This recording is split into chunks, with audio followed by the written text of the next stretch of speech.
오늘은 전선명 후반기 전쟁에 대한 말씀을 살피도록 하겠습니다. 잠시 기도하겠습니다. 존귀하신 우리 아버지 하나님 감사합니다. 저희들을 불러주시고 천에 하나 만에 하나 아버지 고르고 뽑아주셔서 하나님의 찬 삼아주시고 또 하나님의 십자가의 속죄 은총 보혈의 은총을 믿는 믿음으로 구원받게 하시고 또 하나님 마지막 때 이루어질 하나님의 계획들을 하나하나 알아가게 하심을 감사합니다. 이 말씀이 우리를 살릴 말씀 되어지게 하시고 많은 자들을 붙들어 일으켜주며 인도해 줄 수 있는 생명의 말씀이 되게 하여 주시옵소서. 예수님의 이름으로 기도 올리옵나이다. 아멘. 전사년막 후반기 전쟁은요 9장 13절로 21절에 기록되어 이것이 여섯째 나팔 재앙입니다. 이 재앙이 바로 이제 에스겔 38장에 고기 멸망하는 이제 38장의 전쟁 재앙입니다.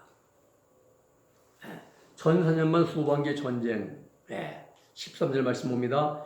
여섯째 천사가 나팔을 불매 내가 들으니 하나님 앞 금단 네 뿔에서 하는 음성이 나서 금단이십니다. 금단이에요. 금단이 어떤 것인가? 분향단입니다. 하나님의 시성소가 있고 그 앞에 분향단이 있어요. 분향단에서 어떤 일이 이루어지는가? 성도들의 기도가 상달되잖아요. 향연이. 번제단에서 천사가 성도들의 기도를 금대접에 받아가지고 분향단에 가서 하나님께 올려드립니다. 올려드려요. 하나님이 그 기도를 들으시고 이제 응답을 주시고 심판하시고. 그래서 그러므로 금단에서 음성이 나타난 것은 기도에 대한 응답으로 재앙이 일어난다 이런 뜻이에요. 금단 네 뿔이 있죠. 금으로 만들어진 분향단에 네 모서리 있는 뿔입니다. 이 뿔은 헬라어로는 이제 키렌인데 힘, 보호, 구원, 권세, 궁극적으로는 하나님의 능력을 상징합니다. 능력을 상징해요. 14절 말씀 봅니다. 나팔 가진 여섯째 천사에게 말하기를 큰 강 유브라데에 결박한 네 천사를 놓아주라 하매. 자, 큰 강 유브라데에 결박한 네 천사예요. 중동 지역의 유브라데 강을 중심으로 해서 이미 예정이 되어 있는 큰 전쟁, 에스겔 38장의 전쟁이 일어나도록 하기 위해서 사명을 받은 하나님께 사명받은 네 천사를 결박해서 풀어 활동하게 하라 이 말입니다. 이들이 활동하면 전쟁이 일어나는 거죠. 지금 결박되어 있는데 말입니다. 네 천사가 결박되어 있다는 것은 꽁꽁 묶여 있어 있는 것이 아니라 네 천사가 범죄하여 형벌받은 것이 아닙니다. 하나님께서 계획하신 큰 전쟁을 위한 사명을 수행할 때까지 참고 기다렸다는 것을 상징적으로 표현한 거예요. 결박됐다고. 이 결박한 네 천사는요, 계시록 10장 1절에 바람 잡은 네 천사와는 다릅니다. 어떤 사람들은 이 네 천사를 유브라데강 유역의 4대 강물을 가리킨다. 막 이렇게 했는데 이렇게 해설 근거가 전혀 없어요. 성경에는. 또 어떤 사람들은 네 천사가 타락한 악령이기 때문에 결박되어 있다가 전쟁을 일으킨다고 해석하는 이것도 잘못된 해석입니다. 하나님께서 명령하시기를 큰 강 유브라데에 결박한 네 천사를 놓아주라. 먼저 지도를 봐야 됩니다. 여기가 티그리스 강이에요. 티그리스 강. 이란이고 이라크입니다. 이 사우디입니다. 이집트입니다. 리비아, 수단, 예멘, 오만, 다 터키, 중동 지역이죠. 시리아, 요르단, 이 예루살렘이죠, 지금요. 근데 유브라데가 여기에요. 유프라테스 강이 여기에요. 여기입니다.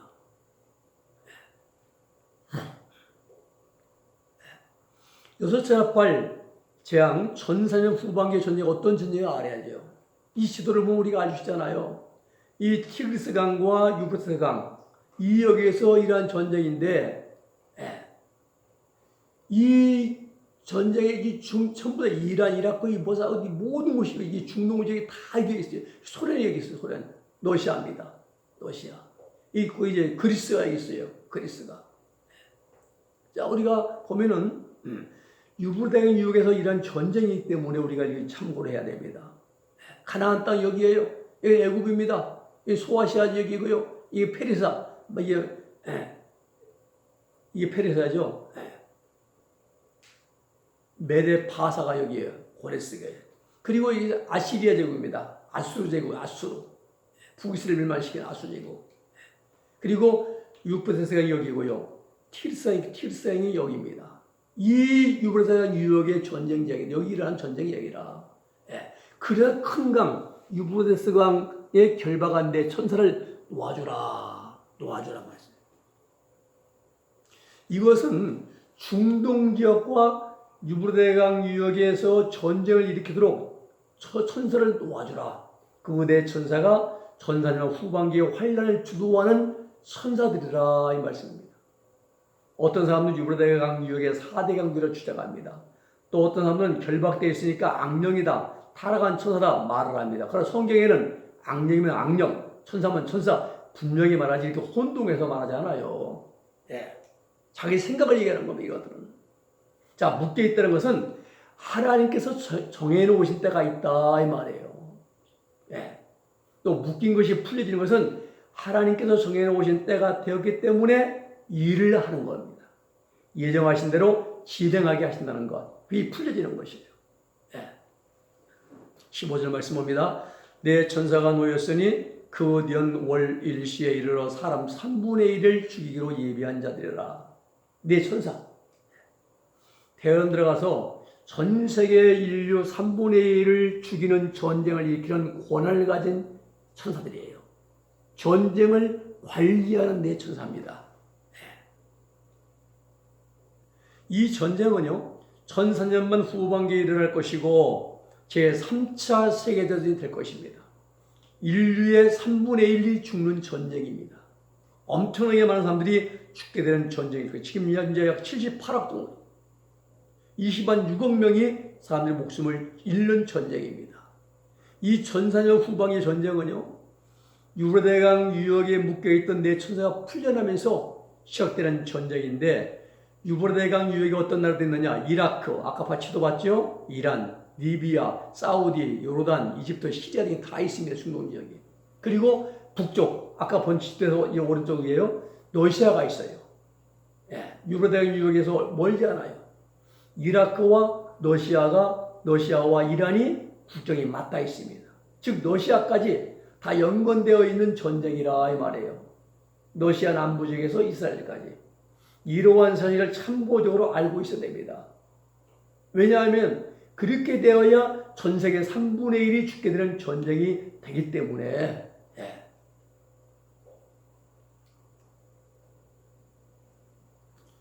예. 러시아와 동유럽 국가들, 아랍 국가들의 연합에서 이스라엘과 서유럽 공동체를 침공할 것입니다. 그래서 전 세계적인 전쟁이 일어날 것입니다. 이름하여 세계제 3차 세계대전이에요. 16절 마병대의 수는 그래서 보면은 특징이요. 기독교 국가 대 비기독교 국가의 싸움이에요.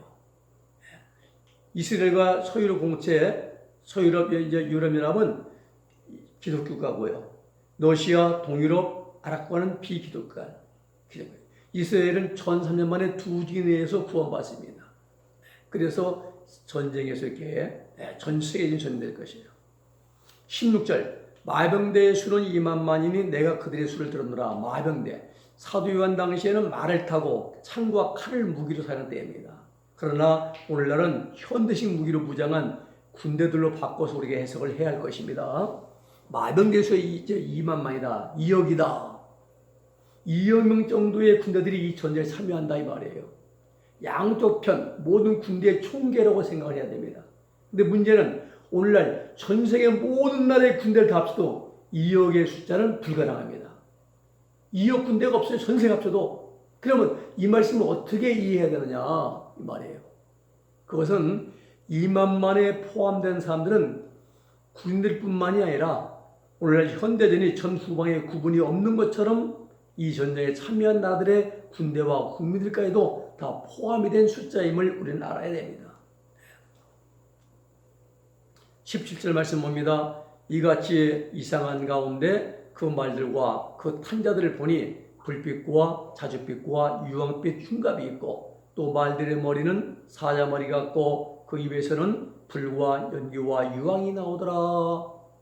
이 모두가 다 붉은색 계통이잖아요. 불빛, 자줏빛, 유황빛. 홍마, 마병대. 저 홍마 바람이 전쟁 바람, 홍마 바람이 분다 이 말입니다. 말되어버리는 사자 같고 사자같이 용맹스러운 군대들이라는 뜻이고 입에서 불과 연기, 유황이 나오고 이건 전쟁 무기의 활약입니다. 예. 그리고 홍마에 탄 자들은 불빛, 자줏빛, 유황빛 흉갑을 입었어요. 이 흉갑을 입은 자는 누구냐? 예. 아까 9장에서 봤지 우리가 8절에서 여자의 머리털 같은 머리털이 있고 그 이는 사자이 같으며 또 철흉갑 같은 흉갑이 있고 누굽니까? 악령들이지요. 지옥에서 올라오는 악령들. 이것들이 다섯 달 동안 사람들을 괴롭히고 공격을 하도록 하나님이 허락하셨고요. 그러면 황충지왕이 끝나면 지옥으로 원대 복귀하느냐? 안 갑니다. 7년대로 내내 이 땅에 세상에 남아서 계속 역사합니다. 전쟁을 일으키는 사람들의 배후에 붙어가지고 전산전 후방의 전쟁을 일으키고 있음을 여기에서 보여주는 거예요. 그래서 흉갑을 입었어요. 예.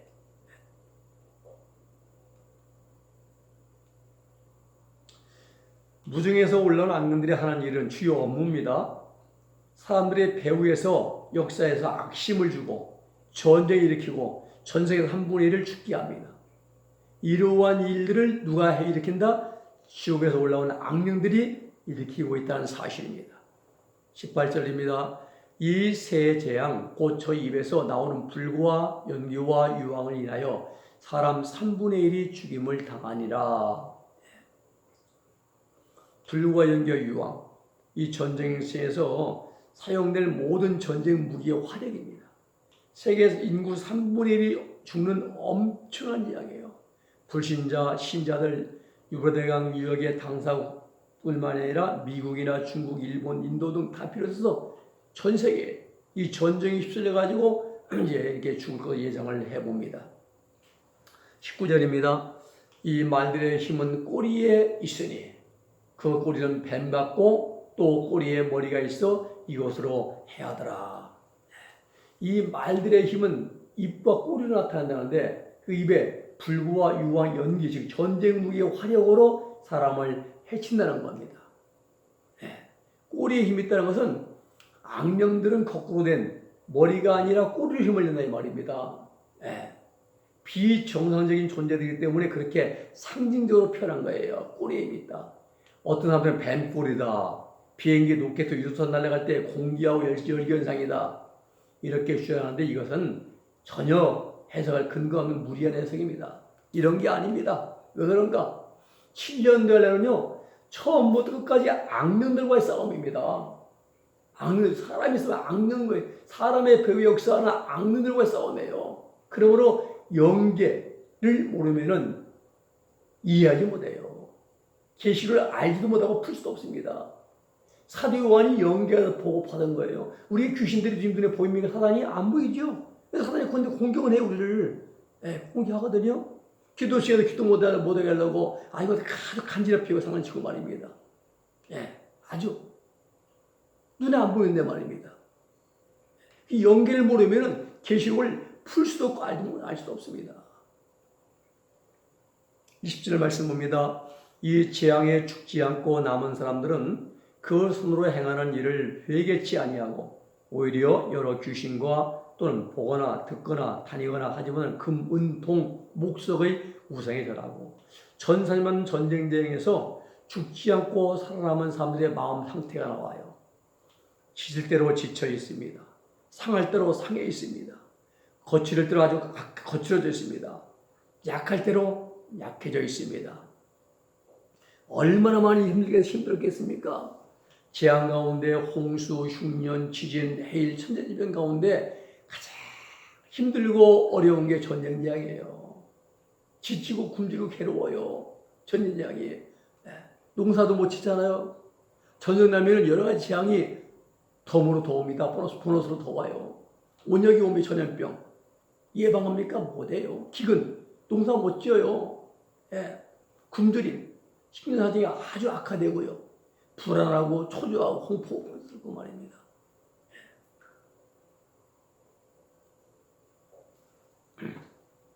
전쟁에 시달리다 보면은 사람들의 마음이 강팍해집니다. 남 못 도와줘요. 나밖에 모릅니다. 또 내일에 대한 희망도 없어요. 소망도 없습니다. 하루하루 살아갈 염려 때문에 철저하게 자기 중심적이고 이기적인 인간이 되고 마는 겁니다. 너무도 극심하게 시달리기 때문에 마음이 연약해집니다. 그래서 전산년만 후반기 전쟁이 끝날 무렵에는 사람들이 극도로 우상 숭배에 빠지게 됩니다. 왜? 종교에 의지하고자 하는 마음이 이 종교의 힘이 생긴 거예요. 그래서 찾아가서 말입니다. 나무, 금분, 돌, 목수에 절하죠. 성당론에 보면은요, 바로의 탄압을 받으면은 하나님의 말씀을 들을 마음이 생기는 것 같은 이치예요.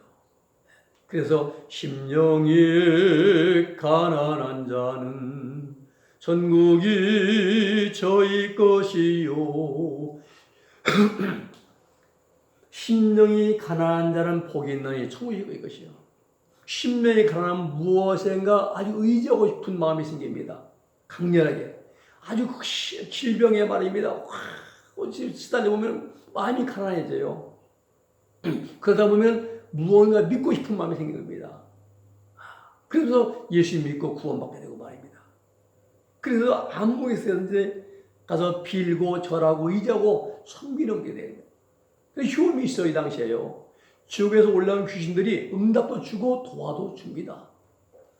약한 악리들 하시면 강한 것이 들어오면 떨어져 나가기도 합니다. 병을 고쳐주기도 해요. 무당들이 병 고치는 거예요. 그래서 큰 귀신 불러드립니다. 3일구 돼요. 3일구 막 하다가 가면 작은 귀신이 도망갑니다. 이렇게 해서 무당들이 이제 병도 고치게 돼요. 이런 식으로 수많은 사람들이 우상 숭배에 빠져들게 될 것입니다. 자격적으로요. 그러면서 자기들이 손으로 행한 일들에 대해서 회개하지 않습니다. 회개할 수 없는 이유는요, 성령의 감동과 감화가 없으면 회개할 마음이 우러나지 않아요. 참회개가 이루어지지 않습니다. 그래서 성령이여 강림하사 나를 감하시고 애통하며 회개할 마음 충만하게 하소서. 예수여 피오니 나에게 들어서 애통하며 회개할 마음 충만하게. 성령님이 도와주셔야 돼요. 성령님이. 근데 감사한 것은 우리는 지금 은혜의 시대에 살고 있습니다. 아직 대환란이 시작이 안 됐어요. 구약 시대에는 이스라엘 민족 전체에게 성령이 역사하지 않으셨습니다. 하나님의 세우신 일꾼들에게만, 이사야, 예레미야, 여러 가지 하나님의 종들에게만, 일꾼들에게만 역사했어요.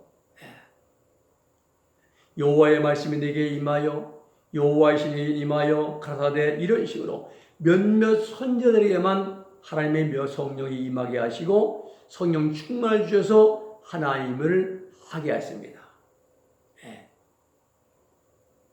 북이스라엘 아방 시대의 엘리야를 통해서 하나님이 또 일하셨고요 말입니다. 그런데 이렇게 구약 시대는 성령께서 보편적으로 사역하지 않으셨어요. 특정인 몇몇 사람, 모세, 엘리야, 다니엘, 에스겔 이렇게 말입니다. 교회 시대인데 교회 시대는 성령께서 보편적으로 역사하고 계십니다. 그래서 완악하고 강팍한 사람들이 성령의 감동, 감화 감동으로 눈물을 흘리고 회개하고 깨어지게 됩니다. 그런데 대환란 때는 이러한 성령 역사가 없다는 거예요. 불신자를 회개시키는 역사가 없습니다. 더 이상. 그러나 감사한 것은 성도들에게는 더 강한 은혜로 도와주시고 붙들어 주십니다. 베드로전서 4장 12절 14절 사랑하는 자들아 너희를 시련하라고 오는 불시험을 이상한 일 당하는 같이 이상히 여기지 말고 오직 너희가 그리스도의 고난에 다 참여하는 것으로 즐거워하라. 이는 그의 영광을 나타낼 때에 너희를 즐거워하고 기뻐하게 하려 함이라. 너희가 그리스도의 이름으로 욕을 받으면 복이 된 자로다. 영광의 영, 곧 하나님의 영, 곧 하나님의 이제 너희 위에 그 영이 계시리라. 이 말씀대로 영광의 영, 하나님의 영, 이 말씀대로 구원받은 성도들을 성령께서 강력하게 붙들으시고 도와주신다는 겁니다. 마지막 21절 말씀 봅니다. 또 살인과 복술과 음행과 도둑질을 회개치 아니하더라. 살인, 엄청난 무법천지들께 복술, 점치는 거죠. 미신, 음행, 간음하고 성폭행하고 도둑질, 훔치고 빼앗고 강탈하고 이러한 일들이 대활 동안 비일비재할 것입니다. 아주. 그래서 전사년 후반기에 되면 치안 유지가 안 될 거예요. 무정부 상태일 겁니다. 글자가 들어 무법천 될 것입니다. 그래서 6째나 8장이 지나면서 사람들은 심정은 누가 좀 강력한 사람이 나타나서 내 재산과 생명을 좀 보호해 주었으면 하는 간절한 바람을 갖게 될 거예요. 그래서 전 세계 사람들이 적들을 대망하게 되어 있습니다. 본의 아니게 강력한 통치자, 전체적인 질서를 잡아줄 강력한 통치자를 기다릴 수밖에 없는 환경으로 딱 들어가게 돼요. 이런 환경을 통해서 계시록 13장 1절에서 적도가 딱 등장하면서 전 세계적인 질서를 잡을 때 하는 말이 뭐라 하냐? 내가 재림 메시아다. 내가 구세주다. 선포할 것이고 세상 모든 사람들이 따라갈 것입니다. 이것이 하나님의 계획이십니다.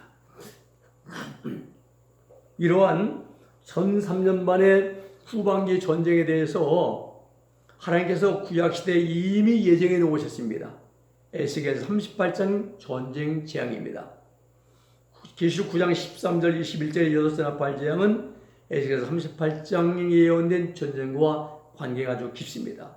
에스겔서 38장 전쟁 재앙을 해설을 다음 시간에 하도록 하겠습니다. 오늘 여기서 마치겠습니다. 기도하겠습니다. 거룩하신 아버지 하나님 감사합니다. 전 3년 후반기에 일어날 전쟁에 대해서 유브대 유역의 전쟁에 우리에게 또 말씀해 주시고 깨닫게 하시고 알게 하심을 감사합니다. 하나님 우리가 이런 말씀을 잘 기억하고 있다가 우리가 이때 만날 때에 하나님 많은 자들을 붙들어주고 인도해주고 세워줄 수 있는 그러한 진리의 말씀, 생명의 말씀이 될 수 있도록 우리 안에 살아 움직이는 생명에 넘치는 능력의 말씀들이 되어지게 하여 주시옵소서. 예수님의 이름으로 기도 올려옵나이다. 아멘.